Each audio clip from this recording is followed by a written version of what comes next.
Hello, everyone. Welcome back. Today we are talking about Module 3, which is Digital Body Language. I'm Nathan Eichenseer. Let's begin.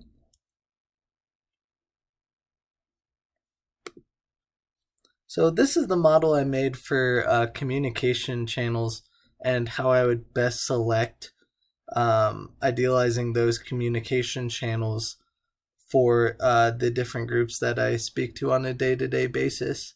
I made sure to really take into account the digital richness of these sources and really tried to sort it out the best I could. In this video, I will go through the outlooks that I would prioritize over others, even though some of the groups may share different medias. So we'll go ahead and begin with friends, family, and close circle people. These are the type of people that you'd be able to make private video calls to, text, call. Social media is big. I think the biggest factor is making sure to get some in-person into this communication channel. Really trying to mix it with elements of social media just for that digital footprint. Next we'll be going on to education. This goes for professors, students, environmental services.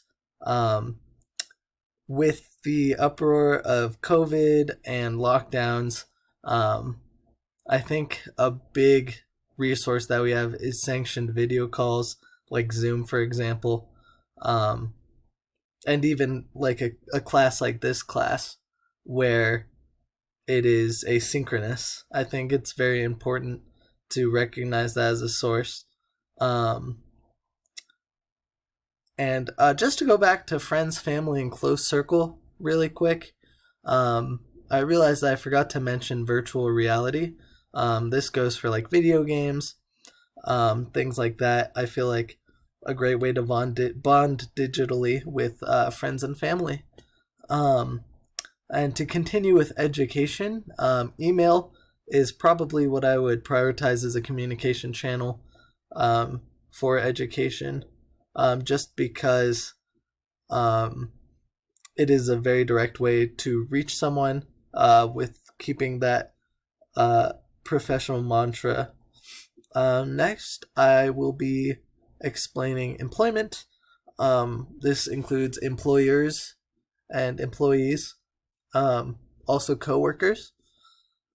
I think the two main resources of communication channels when really looking at digital richness come from phone, text, email, and in person.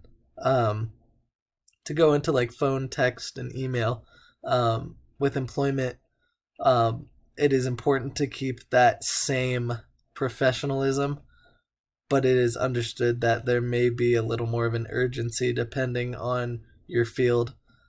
So that's why phone and text could be a really helpful communication channel, as well as email, when communicating a topic that does not have as much of a sense of urgency. And that is my video on communication channels. Thank you.